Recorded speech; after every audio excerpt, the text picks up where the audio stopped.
श्री गणेशाय नमः। नमस्कार।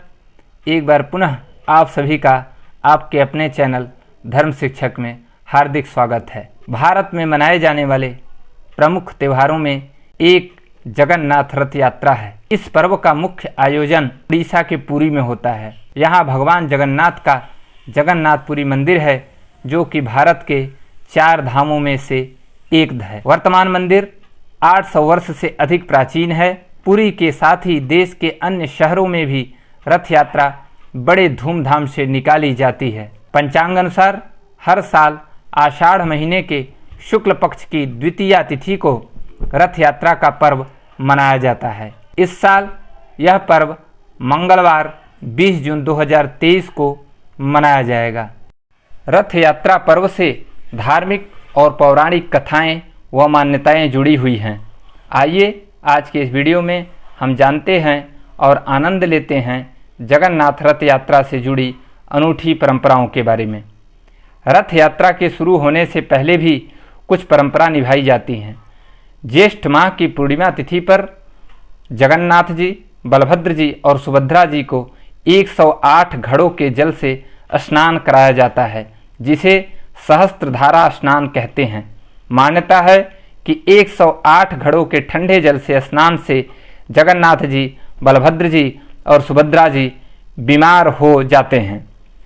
तब राज्य वैद्य की देखरेख में स्वस्थ होने के लिए तीनों एकांत में चले जाते हैं। इस दौरान उन्हें काढ़े आदि का भोग लगाया जाता है।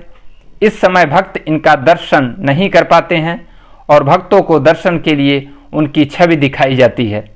राजवैद्य की तरफ से दिए गए आयुर्वेदिक दवा से वे 15 दिनों में ठीक हो जाते हैं। ठीक होने के बाद जब तीनों बाहर आते हैं तो रथ यात्रा का भव्य उत्सव मनाया जाता है।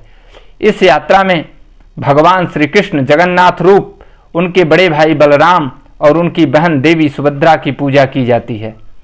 रथ यात्रा के लिए बलराम, श्री कृष्ण और देवी सुभद्रा के लिए 3 अलग अलग रथ निर्मित किए जाते हैं। रथ यात्रा में सबसे आगे बलराम जी का रथ, बीच में देवी सुभद्रा का रथ और सबसे पीछे भगवान जगन्नाथ श्री कृष्ण का रथ होता है। इसे उनके रंग और ऊंचाई से पहचाना जाता है। बलराम जी के रथ को ताल ध्वज कहते हैं, जिसका रंग लाल और हरा होता है। देवी सुभद्रा के रथ को पद्म रथ कहा जाता है, जो काले या नीले और लाल रंग का होता है। जबकि भगवान जगन्नाथ के रथ को नंदी घोष या गरुड़ ध्वज कहते हैं, जिसका रंग लाल और पीला होता है। भगवान जगन्नाथ का नंदी घोष रथ 45.6 फीट, बलराम जी का तालध्वज रथ 45 फीट और देवी सुभद्रा का दर्प दलन रथ 44.6 फीट ऊंचा होता है। सभी रथ नीम की पवित्र लकड़ियों से बनाए जाते हैं, जिसे दारू कहते हैं। इन रथों के निर्माण में किसी भी प्रकार के कील या कांटे या अन्य किसी धातु का प्रयोग नहीं होता है। रथों के लिए काष्ठ का चयन बसंत पंचमी के दिन से शुरू होता है और उनका निर्माण अक्षय तृतीया से प्रारंभ हो जाता है। जब तीनों रथ तैयार हो जाते हैं, तब छर पहनरा नामक अनुष्ठान संपन्न किया जाता है। इसके तहत पुरी के गजपति राजा पालकी में यहाँ आते हैं। राजा रथों की विधिवत पूजा करते हैं और सोने की झाड़ू से रथ मंडप और रास्ते को साफ करते हैं। आषाढ़ माह शुक्ल पक्ष द्वितीया तिथि को रथ यात्रा आरंभ होती है।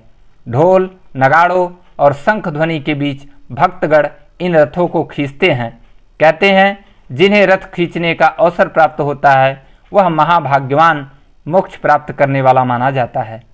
जगन्नाथ मंदिर से रथ यात्रा शुरू होकर पुरी नगर से गुजरते हुए ये रथ गुड़ीचा मंदिर पहुँचते हैं।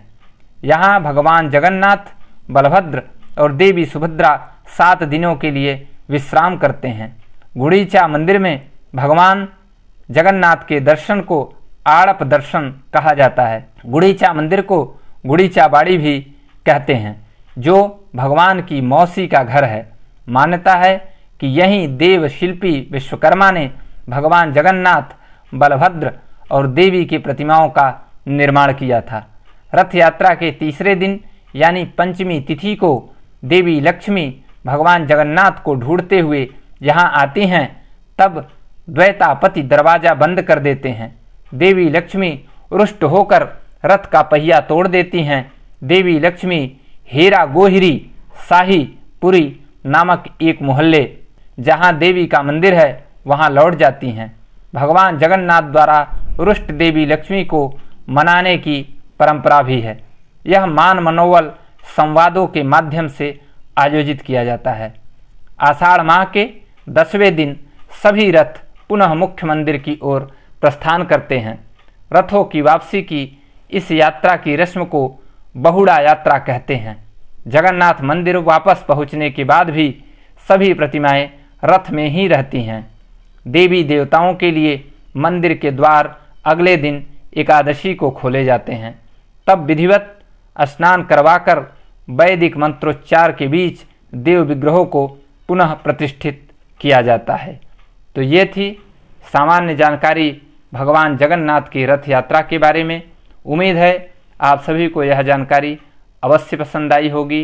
अगर आप हमारे चैनल पर नए हैं तो कृपया करके हमारे चैनल को सब्सक्राइब करें, लाइक करें, शेयर करें, ताकि भविष्य में हम आपको इस तरह की तमाम जानकारियाँ देने का प्रयास करेंगे। भगवान जगन्नाथ आप सभी पर अपनी विशेष कृपा बनाए रखें। जय जगन्नाथ।